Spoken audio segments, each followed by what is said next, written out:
Eh, jadi buat Bapak Ibu sekalian, saya akan cerita 3 titik dulu. Karena sebenarnya kan pusat perbelanjaan itu ada yang di Jakarta Selatan, ada di Jakarta Timur, ada di Jakarta Pusat, ada di beberapa tempat. Ketika kerusuhan itu sedang bergerak, saya tahu walaupun saya tidak ada di sini. Ya, sudah sampai sini, rombongan ke sini, gitu kan? Halo, gitu kan kira-kira suasananya kan? Bergerak ke sana, bergerak ke sana. Nah, ketika pusat perbelanjaan itu dijarah, itu seluruh pusat perbelanjaan itu rolling door-nya dibuka. Ya, saya bisa bilang begitu karena kebetulan rumah saya yang di Tangerang itu hanya 800 meter dari Lipo Karawaci Tangerang. Ketika hari kerusuhan itu, ada satu orang murid saya karena saya di teras rumah itu kita punya pengajian anak-anak sekitar 60 orang. Satu hari mereka datang bawa ini. Mereka anak-anak murid saya panggil saya Kak Alfian, tidak panggil Ustadz, manggilnya Kak Alfian karena waktu itu mungkin 24 tahun yang lalu relatif saya lebih muda kan. Dia bawa jam tangan dalam keadaan jam tangan kan kalau yang ini kan kalau dibuka kan lebar ya gitu ya. Halo? Maksud saya mau memperagakan dulu nih jam tangan yang mahal-mahal, yang harganya 5 juta, 12 juta. Dia bawa sekitar 5 atau 7 jam tangan diceng-ceng itu, direnteng begitu. Kalian mau nggak? Aku bilang kamu boleh nyuri. Nah rupanya si Fulan ini karena saya tidak mau nerima jam tangan yang dia bawa, dia pulang ke rumah. Sampai di rumah oleh ibunya dipuji-puji. Wah hebat. Akhirnya jamnya diambil, apa kata ibunya? Nak kamu berangkat lagi.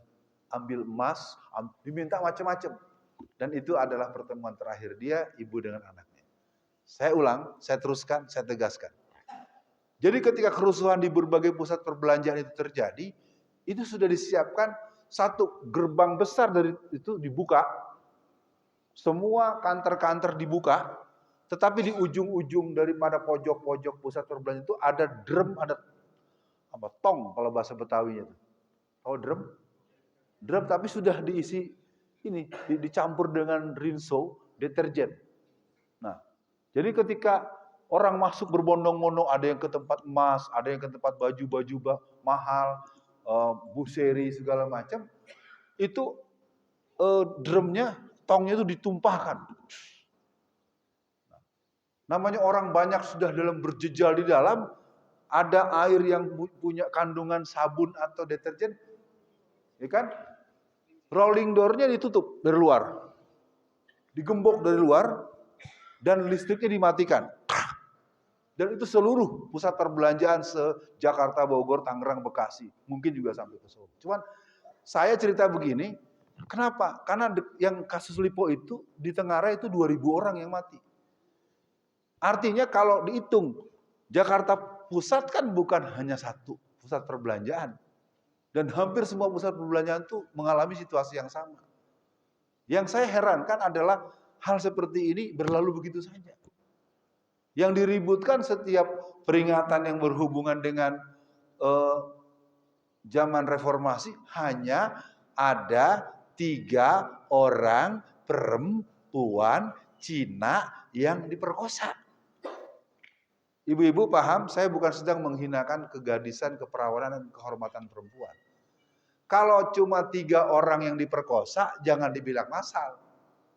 Bagaimana nasibnya orang yang mati terpanggang di mana-mana? Saya yakin bapak-bapak baru mulai sekarang kan, yang mati itu banyak. Kenapa itu nggak pernah dibahas? Kenapa itu nggak pernah disoal? Dan kita lihat memang, saya ingin mengatakan awal reformasi 1998 ini adalah awal Orde Lama Jilid 2. Saat balas dendamnya, karena yang mati baik di Banyuwangi sampai ke Banten, baik di Ciamis tahun 99 tahun itu ada 200 orang, di Cianjur Selatan tahun 2000 itu sekitar 89 orang, itu semuanya adalah Banser. Makanya saya heran kalau yang satuan gerakan ini kok sekarang seolah-olah bermusuhan sama kita, padahal mereka sudah dibalas, sudah dibunuh. Saya dapat itu dari Kiai Haji Yusuf Hasim. Beliau adalah guru saya karena saya lama di P3. Jadi baik Kiai Haji Yusuf Hasim, mau Kiai Haji Hasim Muzadi, maupun Ki Fakih Langitan, mereka banyak sedikit memberikan semacam testimoni dan curhat kepada saya, Saudara Alfian, ini aneh nih. Keluarga besar NU sedang dibalas, sudah dibunuh, tapi sekarang mereka berteman dengan para pembunuhnya. Ya kan? Yang membakar bendera tauhid di Cirebon kan mereka. Ya, jadi ini malam ini sebenarnya membutuhkan sebuah kesadaran kolektif dan saya tetap akan selesai. Bahan ini sebenarnya ada dua ya, ada konsolidasi dua. Udahlah, kita malam ini cukup satu, selesai waktu. Yang jelas yang hadir bisa menghitung, kita perlu mengambil langkah, jangan yang berat-berat. Kita ambil yang terdekat dulu. Bagaimana masjid kita, bagaimana rumah kita, bagaimana tetangga kita, bagaimana lingkungan terdekat kita. Karena kalau dibahas luas, saya juga tidak cukup aman secara fungsi-fungsi penjelasan keumatannya. Nah, kita tengok, tadi saya sampaikan, dibunuhnya ustadz dan guru mengaji di Jawa Tengah, Jawa Timur, Banten, Jawa Barat dengan framing dukun santet dan kolor hijau. Karena disebutnya adalah sebagai dukun santet dan kolor hijau, orang cenderung membiarkan. Perda Order Lama Jilid 2, istilah ini lebih tepat jika disematkan pada rezim 2000-2015. Jadi sebenarnya kalau kita tarik, adanya libur 1 Mei besok, itu kan libur buruh. Libur buruh siapa? Itu libur buruh hasil rekomendasi Komunis Internasional di Perancis tahun 1916. Jadi kalau saya yang selama ini dianggap dan didapuk sebagai orang yang menekuni gerakan PKI dalam konteks dianggap pemerhati, ada yang menyebut saya pakar, ada yang menyebut saya profesor doktor PKI, itu sebutan terserah aja.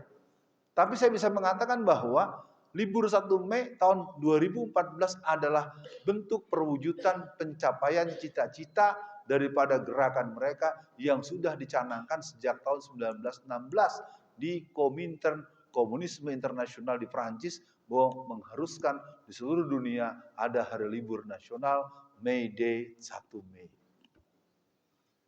Tidak ada yang bantah, saya tahu beberapa pakar-pakaran aktivis buruh juga kalau sudah ngobrolnya berdua saya, Ustaz, betul. Tapi kalau depan umum saya disalah-salahin terus. Nah, berikutnya adalah 1 Juni sebagai hari-hari jadi-jadian Pancasila. Semua orang tahu yang namanya Pancasila itu disahkan tanggal 18 Agustus 1945. Pergumulan antara tanggal 1 Juni, 22 Juni orang juga tahu itu ada yang namanya Piagam Jakarta. Nah sayangnya perdebatan ini dikalahkan, makanya ketika saya di sidang kasus saya yang kedua, saya kan dilaporkan oleh Hasto Kristianto, Sekjen PDI Perjuangan. Dengan aduan-aduan yang mengada-ada, akhirnya oleh hakim ditanya, Saudara Alfian, ini sudah ada Hasto Kristianto, Anda mau tanya apa? Saya bilang, saya tanya Saudara Hasto. 1 Juni itu hari Pancasilanya PDI Perjuangan atau hari Pancasilanya Indonesia? Nggak bisa jawab dia. Jadi sekali lagi para jamaah, perbincangan kita malam ini minimal menyadarkan kita ada persoalan serius buat umat kita. Lihat kan? Aroma anti-Islam dimotori oleh kaum komunis ateis PKI yang dibackingi oleh gerombolan munafikin berwajah tokoh Islam. Kita punya banyak nama kalau kita sebut yang membuat kita geram. Penampakan, menyamakan azan dengan anjing, dan sederet dan segala macam. Yang ketiga, penampakan PKI siang diawali dengan terbitnya 2 buah buku oleh Gerwani Muda. Dia anak Solo, ayahnya orang Solo. Namanya Ripka Ciptaning. Buku yang dikeluarkan berjudul Aku Bangga Jadi Anak PKI, terbit bulan Juni tahun 2002 dan sampai tahun 2020-an sudah dicetak sebanyak 2 juta eksemplar. Jadi kalau buku berjudul Aku Bangga Jadi Anak PKI lalu dicetak sebanyak 2 juta eksemplar, kira-kira buku itu membangkitkan, membanggakan atau menghinakan PKI? Membanggakan, bahaya, 2 juta buku. Saya sudah bilang berulang-ulang, saya ini udah 3 tahun di Solo. Kenapa tidak ada yang mau mengajak membahas kupas tuntas gerakan PKI dengan saya sudah ada di Solo? Ternyata memang di Solo ini terahnya terah darah pergerakan. Jadi ada DNA pergerakan yang mana mereka sebenarnya punya banyak, ya, tetapi akhirnya apakah terlupakan, apakah memandang tidak penting, wallahu alam. Saya tidak ingin menyerang lebih jauh. Nah, kemudian adanya Kongres PKI yang ke Buku yang berikutnya anak PKI menjadi anggota parlemen. Sekarang ini di DPR ada 200 orang, Pak. Orang yang otaknya itu kalau dibilang hidup PKI, hidup PKI, mereka akan siap 200 orang DPR RI. Kenapa? Karena mereka maju dibiayai 100% oleh sesepuh-sesepuh PKI seluruh Indonesia. Dan orang menyebut Solo, Boyolali, Semarang, Klaten adalah tokoh-tokohnya punya kemampuan membiayai mereka. Jadi kemenangan caleg-caleg yang berafiliasi dan berjiwa PKI dan berherediter, ber-DNA PKI itu memang sekarang di DPR itu ada 200 orang. Dan bukan hanya satu partai. Ya. Saya nggak mau sebut nama, biasanya kalau nyebut nama urusannya jadi delik lagi. Yang keempat, atau yang ini yang Kongres PKI yang ke-10. Kongres PKI itu berjalan selama zaman Orde Reformasi. Tahun 2000 itu kongres mereka terjadi di Sukabumi Selatan, Jawa Barat. Tahun 2005, ini Bapak, kongres itu PKI betulan, bukan PKI bohongan, bukan PKI milenial, PKI yang berlambang Palu Arit. Repotnya, ini berjalan terus. Kongres PKI mereka yang ke-10 itu di sebuah desa di Magelang. Dan saya terlambat tahu bahwa ternyata kongres yang ke-11 di Banyumas. Maka saya berani menduga, semoga saya tidak berlebih-lebihan, bisa jadi mereka sudah kongres yang ke-12, cuma di mana ini?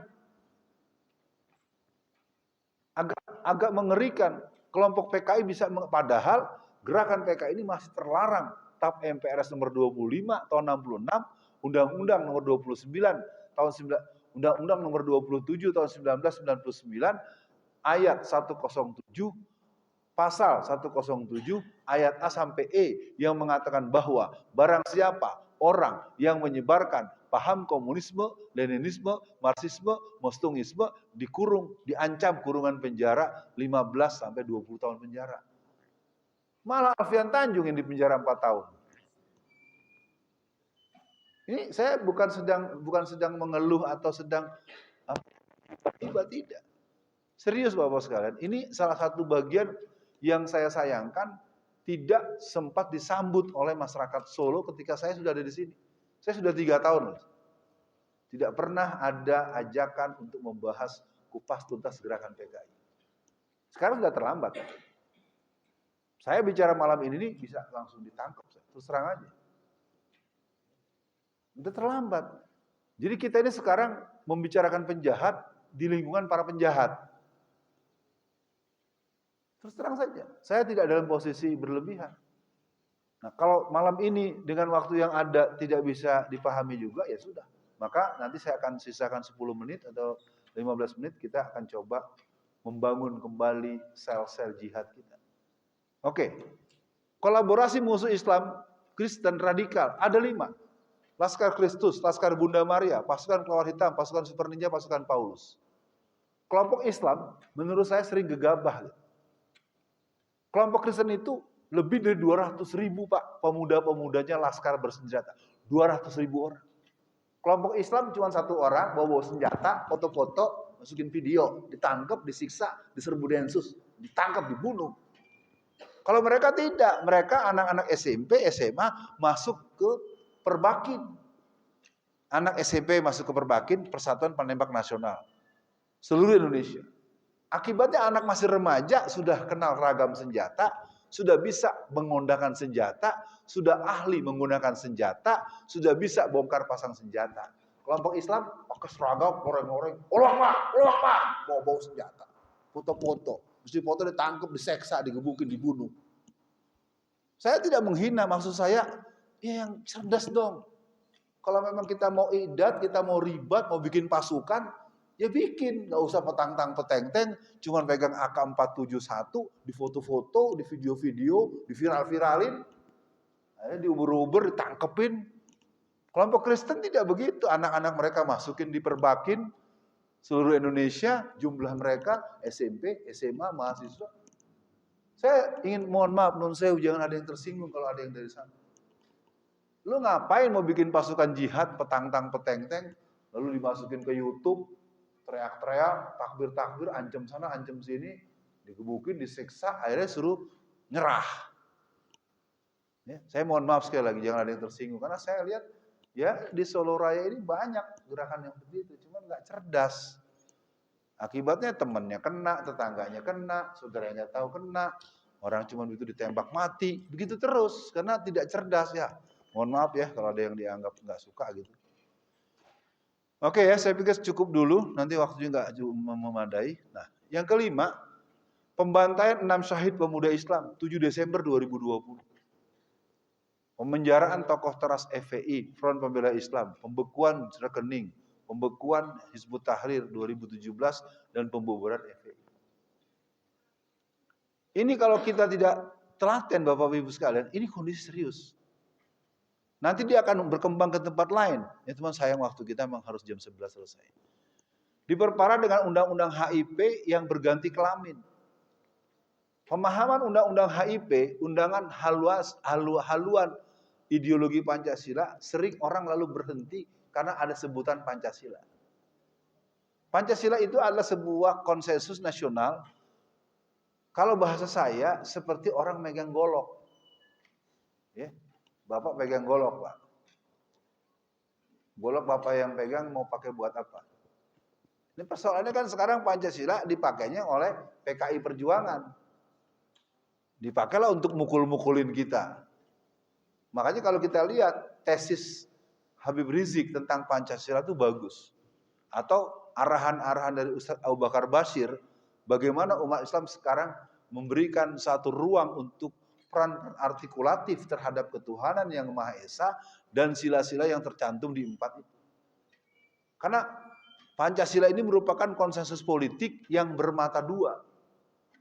Saya tidak ingin menjadikan forum ini ada yang merasa beban, karena saya tahu betul di Solo ini ada 2 pola gerakan yang kuat, dan yang kuat itu yang bawah tanah, bukan yang atas tanah.